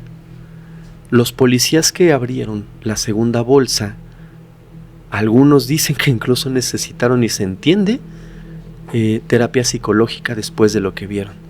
Abrieron la bolsa y desafortunadamente encontraron el torso de una persona. Estudios posteriores demostraron que el torso era precisamente de Alejandra, de la última de las víctimas. Sí. Hay un dato más feo. En esta casa sucia, maloliente y llena de cosas extrañas, encontraron en la mesa un plato con restos de comida, una cerveza, un plato con carne, limón y una cerveza a medio tomar. Y en la estufa, en la cocina, un sartén sucio lleno de cochambre con un trozo grande de carne. Estudios posteriores, inicialmente él lo negó, pero estudios posteriores que le hicieron a todo lo que encontraron ahí, demostraron que desafortunadamente estos restos que te acabo de describir pertenecían a Alejandra. Es una parte muy difícil porque es un acto aberrante, ¿sabes? Claro. Es horrible. Ese acto siempre ha sido castigado desde la antigüedad. O sea, hay cosas que hasta la fecha, a lo mejor ahorita son ilegales, pero en algún momento fueron bien vistas o aceptadas. Pero el canibalismo en específico, en cualquier cultura que tú veas, desde cualquier periodo histórico, siempre ha sido considerado de lo más aberrante. Uh-huh. Entonces, con que lo hagan en el siglo XX, ya era siglo XXI. No, claro. Ahora, encuentran todo esto, te digo, los policías entran en shock. Ya para ese momento, pues José Luis estaba detenido. Antes de los estudios se le preguntó si estos restos que habían encontrado pertenecían a esta chica. Él lo negó contundentemente y Claro. después aceptó que la carne del sartén, la carne de la mesa, pertenecía a ella.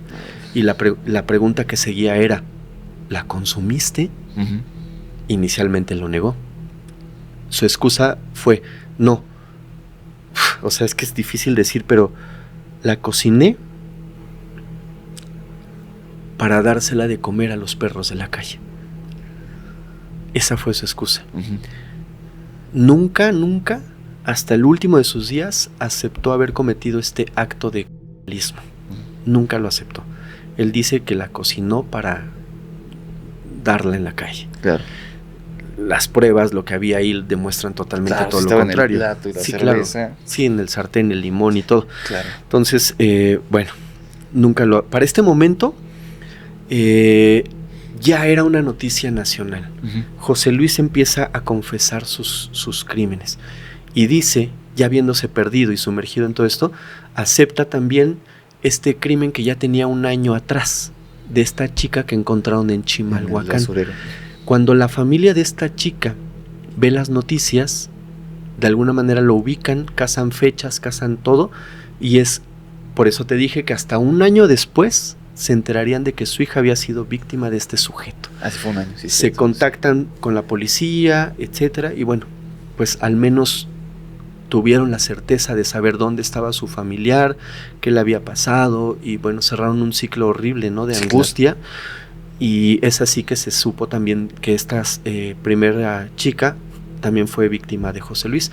Mientras todo esto ocurría, su abogado defensor alegaba esquizofrenia, con toda la intención de que José Luis tuviera o una condena baja de cerca de 50 años, o quizás, con mucha suerte, fuera trasladado a un hospital psiquiátrico para cumplir ahí su condena, porque según su abogado estaba mal de la cabeza. Claro. Pero lo más tétrico es que los exámenes psicológicos realizados por la policía capitalina demostraron que José Luis estaba en pleno uso de sus facultades mentales. Todo, absolutamente todo lo que hizo, lo hizo consciente de lo que estaba haciendo. Esta pareja que tuvo también este hombre fue cómplice de José Luis en algún momento, lo ayudó a bajar el cuerpo de restos de esta chica. Sí. Recuerda que solamente estaba el torso. El torso. Lo demás lo ayudó a bajarlo en bolsas. La idea de ellos era irlo sacando como poquito a poquito para que la gente no se diera cuenta. Entonces él se convierte en cómplice. Después José Luis declara que él no le hizo nada, que fue este otro tipo. Empiezan los careos, etcétera, pero obviamente no. El agresor, la persona que hizo todo esto, fue justamente José Luis. Para ese momento de la historia, ya estaba dentro de prisión. Ya se le había vinculado a proceso, estaba esperando sentencia, estaba esperando más audiencias, careos con los familiares, etcétera, etcétera. Aquí es donde en esta última parte de la historia aparece la hermana que durante mucho tiempo tuvieron esa relación. Okay. La hermana es la que se hace presente a manera de decir, pues sí, soy familiar, ¿no? O sea, ¿cómo les puedo ayudar o qué hay que hacer? Sí. Él, en esta parte de la historia, pide hablar con su madre. Él de alguna manera presagiaba lo que iba a suceder. Él sabía lo que iba a pasar. Y ahorita te voy a decir por qué. Okay. Trata de hablar por última vez con su madre para, pues, cerrar un ciclo, para quitarse esa sensación de encima. Sin embargo, la mamá, con sus palabras tal cual, y la cito, dice: si él se metió en esto, que lo resuelva. Yo no me voy a acercar. Entonces, en este contexto, él estando encerrado, empieza a escribir desde prisión, no sé si la continuación o el inicio de este libro llamado Instintos Caníbales, que es su libro más oscuro, sus poemas más enterrados en la oscuridad. De ahí surge un poema que me gustaría solo recitártelo. Por favor, amigo. Quiero que me digas, y por eso te dije que esta era la parte final que él ya presagiaba. Escucha el poema y dame tu interpretación. Y la gente que nos está viendo, igual que te la dejen aquí en los comentarios. Espero que no te censuren esta parte. No está fuerte, pero dice así: entonces el caníbal, al verse rodeado, decidió tomar el camino más fácil. Así, de esta forma, iba a hacerle más sencillo iniciar su nueva vida. Con su muerte, iba a buscar a su madre en otras dimensiones, porque aquel que no tiene madre carece de origen. Wow. Es súper profundo, sí, porque está hablando de su propia vida, se está despidiendo, está añorando esa figura materna. Claro. Y está diciendo que cuando se vaya de aquí, la va a buscar en otras dimensiones. Vaya. ¿Tú cómo lo interpretas? En un inicio llegué a pensar que se refería a cuando saltó de la ventana, porque, o sea, mi lógica, aunque estaba intoxicado y lo que tú quieras, yo creería que cuando se lanzó del balcón que lo atrapan, no fue para escapar, fue para quitarse la vida, pero por suerte, no. O sea, sí buscaba escapar en ese momento. Entonces sí, bueno, ahorita nos contarás el final, la conclusión de él, me refiero. Pero sí, sin duda, yo creo que está diciendo, me voy a quitar la vida. Incluso no sé si pensaba hacerle algo a la mamá. No. O esperar a que muriera de vieja y encontrar en el más allá. Pues no sé. mira, yo encuentro nostalgia, encuentro añoranza, pérdida,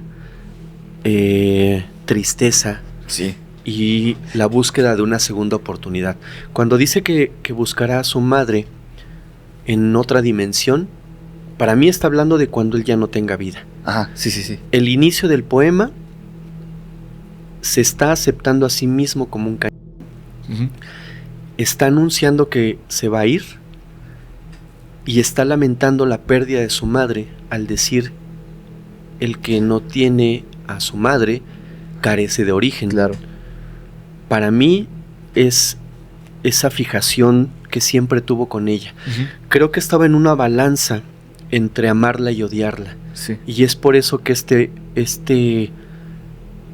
el entregar poemas, cartas, flores, siento yo que pensaba que se los entregaba a su propia madre, Sí. a la cual nunca tuvo presente. Pero cuando entraba esta parte de la furia, de que no podía contener, pienso que veía en estas mujeres a su madre, Uh-huh. rechazándolo, humillándolo, abandonándolo, 100%. porque les quita la vida cuando lo abandonan, Sí. Uh-huh. no antes, no durante. ¿Ves? Exacto. Puede ser, pero bueno, 100%. debe de haber algunos estudios psicológicos acerca de él, mucho más profundos, y los hay, Claro. que podrían decir alguna otra cosa. Y aparte ahí termina confesando, de cierta forma, a lo mejor no ante el tribunal, pero termina confesando que sí era caníbal. Ajá, pues es el Se título del refiere poema. él mismo como Ajá. el caníbal. Vaya, Así es. qué interesante, amigo. Estaba a punto de terminar la historia. Él iba a dar sus declaraciones, iba a tener un careo con las familias, etcétera, etcétera. El martes 11 de diciembre, un día antes de que entrara en uno de estos careos con la familia de Alejandra, la última víctima, Sí. le hacen una llamada a su hermana, a la hermana de José Luis, y le dicen que encontraron a José Luis Calva Cepeda dentro de su celda sin vida. Se asfixió, se quitó la vida con su propia ropa. Ok. ¿Colgado? ¿O? Ajá. Mm. De alguna manera, porque no había de dónde en el techo, pero como de una de las camas, literal. Ah, además. ok. Ahora, ahí entran muchas sospechas. Ajá. La hermana dice: no es cierto, él no lo hizo. La hermana dice que él había manifestado que había gente que lo había amenazado dentro de la cárcel, que no lo querían, que era un monstruo, que era una aberración, etcétera, etcétera, Uh-huh. y que había presos peligrosos que lo habían amenazado. Sí. La versión oficial, la que se mantuvo hasta el día de hoy, es que él se quitó la vida por su propia mano. Uh-huh. La versión de su hermana es que alguien le quitó la vida dentro de prisión. Y es así como se cierra este ciclo de horror de José Luis Calva. Hay unas escenas muy tristes, no sé cómo describirlas. Cuando él ya perdió la vida, se le entrega tiempo después el cuerpo a su hermana para que le dé sepultura. Está el video. Está su hermana, están familiares y demás en un cementerio. Están enterrando a José Luis. Y en ese momento llega la familia de Alejandra. Y ella simplemente les dice: por favor, déjame enterrar a mi hermano. Te hizo mucho daño, pero yo no te lo hice a ti. Y era mi familia, era mi hermano. Sí, claro. Se hinca ante la familia de Alejandra y les pide que por favor no hagan o profanen ese momento donde él ya no está, pero está ella, que es su hermana y que lo quiere. Sí. Y la familia no hace nada. Hasta donde yo entendí, se retiran y dejan que ella termine su, pues, Que cierre ese ciclo. cierre su ciclo. Vaya, amigo. Yo también pienso que no fue él. Uno del contenido que sigo mucho son estos podcasts que entrevistan reos o ex reos. Y si literal, solo porque no le caigas bien, tu vida corre peligro estando en ese lugar. Y este cuate que aparte se volvió mediático, está este sentido falso de justicia que pues si nadie tiene derecho a señalar a otra persona, menos ellos que están allá adentro. Sí, claro. Pero dentro de ellos mismos tienen como este código que dicen que a los que profanan a las mujeres o a los niños, ahí les hacen lo mismo y terminan quitándoles la vida en el acto muchas veces. No sé si por habérselo hecho a las mujeres, como que tienen este falso sentido de justicia y vamos a hacer justicia por ellas aquí. No sé si la familia le pagará a alguien. No sé. Y bajo esta óptica, en estas historias que cuentan reos o ex reos, cuentan que, o sea, no es de que, llego ahorita de sorpresa y te desvivo, no, o sea, más bien ya los amenazan desde antes porque ellos ya no tienen nada que perder. Entonces, viendo el poema, ahora lo veo con otros ojos, seguramente ya lo habían amenazado y él sabía. Sí. Incluso este famoso audio del monstruo, creo que de Toluca, o no me acuerdo, que le dice, le marca a la mamá y la llamada está en TikTok, en Facebook, en todos lados, y le dice a la mamá, aquí tengo de dos, o me desviven o muero de viejo aquí. Y creo que al final lo terminaron desviviendo allá adentro. Pues mira, no vayas tan lejos. Recientemente, hace no mucho, no tendrá un mes, 2 meses máximo. No sé si viste o vieron la noticia de Miguel Cortés Miranda, el químico feminicida de Iztacalco. Claro. También. Absurdo totalmente. Justo la misma historia. Un día, no es cierto, el mismo día de los careos del juicio contra la única sobreviviente, hablan a la fiscalía, de la fiscalía hablan, al juez o algo así, y les dicen, va a tardar más en llegar el reo porque se cayó y se pegó en la cabeza, y lo vamos a llevar a un hospital. Horas más tarde, oigan, se murió de un infarto. ¿Qué? Se había pegado. O sea, se tropezó y después le dio el infarto si estaba joven. O sea, ¿qué pasó? Pues la declaración oficial es justo esa, que murió de un infarto en el hospital. Gente cercana al caso fue al funeral para verificar que realmente fuera él y estuviese sin vida. Ajá. Y dicen que sí era él. Pero aquí la duda que nos va a quedar siempre es... ¿quién le quitó la vida? ¿Por qué? ¿Por qué se la quitó él? ¿Si le dio el infarto o no le dio el infarto? Todo puede pasar, ¿no? Pero claro. Es casi el mismo caso de José Luis Calva. O sea... Sí, porque hay unos casos de este famosísimo, no voy a decir el nombre completo porque cuando lo he dicho he tenido problemas, de Jeffrey. Él, por ejemplo, sí tenía gente muy poderosa, que ahorita es presidente, no de México obviamente, pero es presidente, que lo quería silenciar. O sea, y dices, hay un motivo por cual supuestamente se quitaría la vida, que no se quitó la vida, alguien se la quitó. Pero, por ejemplo, estas personas no tenían cómplices, o sea, no había como que alguien que le interesara, que no hablara, pues que la verdad no es testificara. Que la parte oscura de la historia no la vamos a saber nunca. O sea, en el caso de ellos dos específicamente, en el de Iztacalco y en el de La Guerrero, no sabemos. O sea, no sé, nos podemos imaginar, claro, pero quizás la verdadera razón por la cual alguien les quitó la vida, seguramente nunca lo vamos a saber. Claro. Seguro fue algo banal. O quizás en algunos 10 años, 15 años, que alguien saque la verdad, sabremos cómo y por qué se les arrancó la vida de esa manera. Sí. Digo, podemos imaginar también qué esperas siendo el tipo que eres, ¿no? O claro. sea, digo, no lo justifico, pero digo, ¿qué puedes esperar, no? Pero no es lo correcto, tampoco te voy a decir por qué, porque una, te pones al nivel de ellos, y dos, de acuerdo a lo que yo escuché en el caso de Miguel Cortés, la familia de su última víctima, de hecho la señora, la que sobrevivió, se llama Cassandra. Ella se sentía frustrada porque para ella se fue sin recibir un castigo. Claro.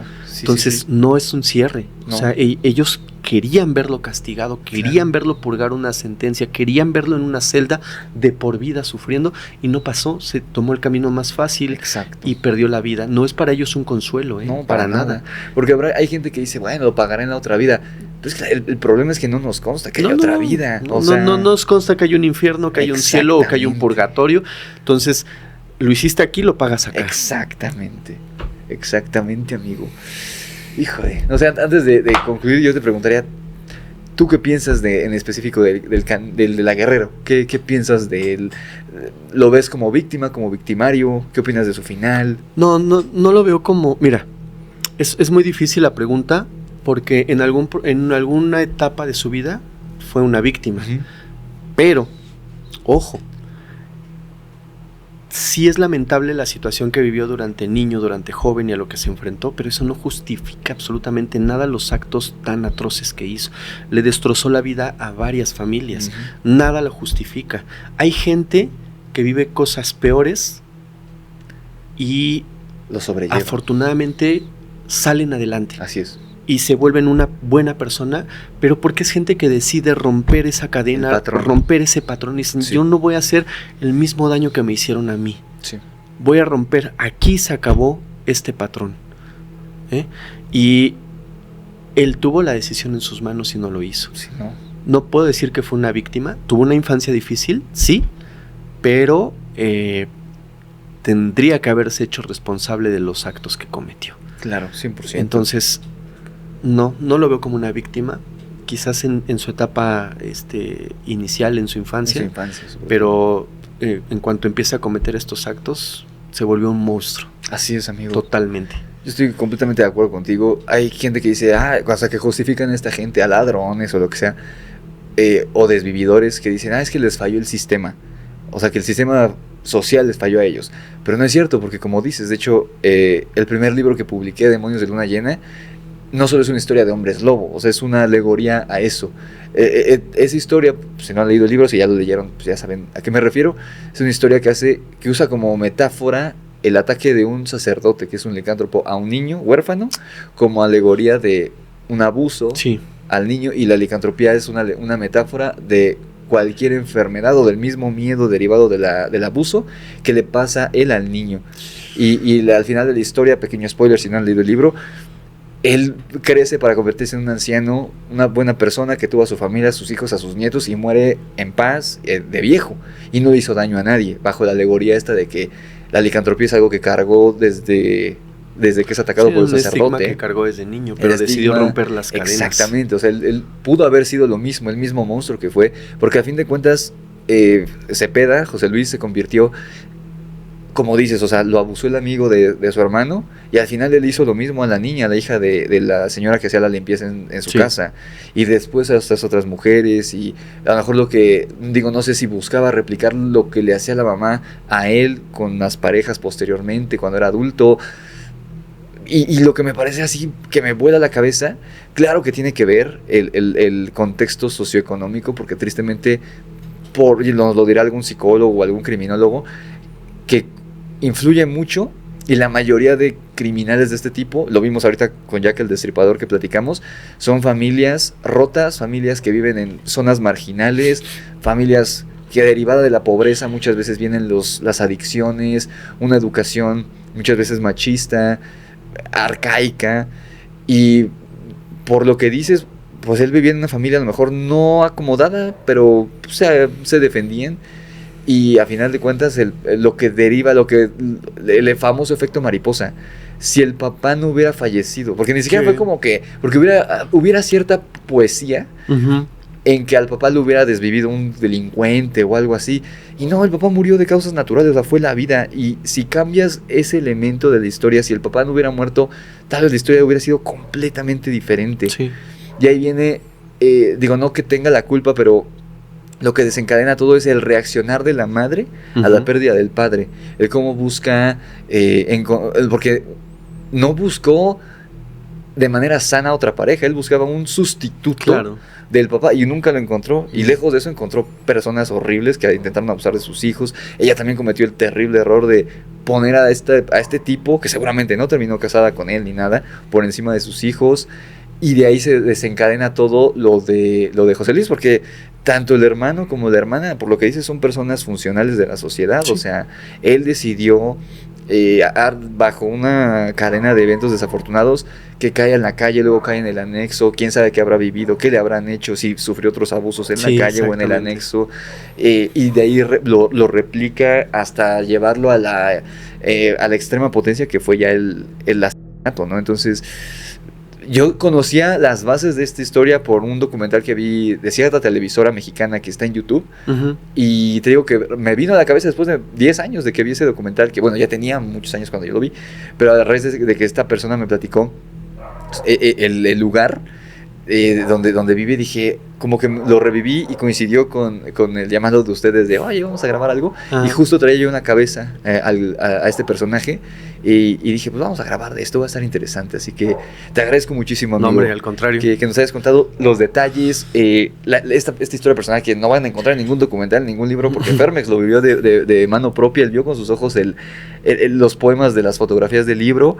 Entonces, pues agradecerte, hermano, muchísimas gracias. No, al contrario, gracias por la invitación. No, a ti por aceptarla, por prestarme tu equipo, el equipo de Criminalmente, todo el equipo paranormal, que son unos fregones, son grandes compas, los quiero mucho a todos.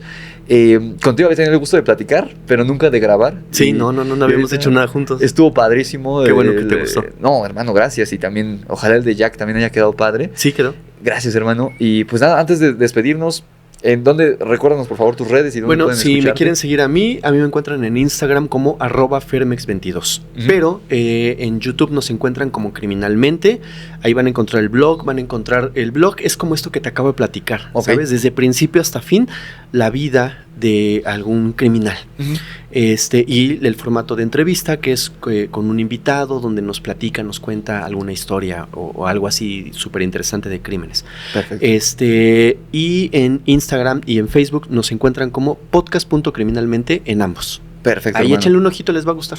Yo sé que sí, de verdad, digo, sé que muchos seguro ya lo conocen, ya lo siguen, pero si no le han dado una revisada al contenido de Criminalmente, que hace un año que grabamos el del insomnio de los reptilianos, me acuerdo que apenas iba empezando como en forma, Ajá. y ve ahorita, un año después, y ya va Casi, sí. súper despegado, así que felicidades, No, hermano. hombre, muchas Felicidades gracias al equipo que está... No, y gracias a toda la gente que nos sigue, que nos apoya, que nos deja su like, que ve los videos, Claro. que comenta y que pues les ha gustado el trabajo. Sí, es que Muchas gracias. está increíble, ¿no? A ti, hermano, está increíble. Vayan a verlo de verdad.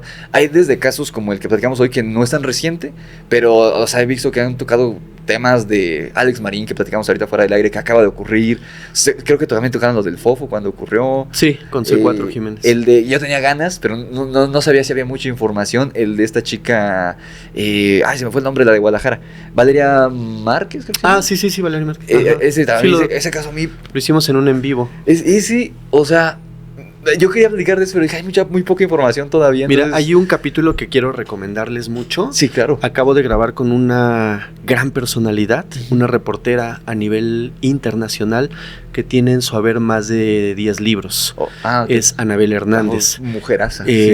Grabamos, nos dio un capitulazo. O sea, yo todo el capítulo estaba así de Sí. no manches. Sí. Les recomiendo, vayan, vean ese y todos los demás. Pero recomiendo ese porque es súper reciente, tiene unas Ok. semanas que salió. Pero está buenísimo. De verdad les va a encantar porque Anabel nos muestra muchas facetas de ella. Ujú. Y está muy padre el capítulo, todo lo que nos cuenta, anécdotas, etcétera. Muy bueno. Yo también lo voy a ver porque ese no me enteré que salió. Yo creo que se me pasó la semana pasada como estuve enfermo. Entonces seguramente fue por eso. Sí, puede Entonces ser, lo voy a ver porque me encanta Anabel Hernández, me encantan sus investigaciones y demás.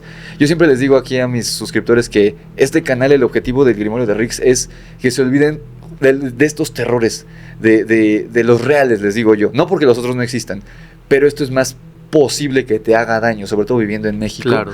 Yo siempre les digo que el Grimorio de Rix es para que se olviden un ratito de este tipo de personas, de pues algo que a lo mejor no es criminal, pero que es peligroso allá afuera.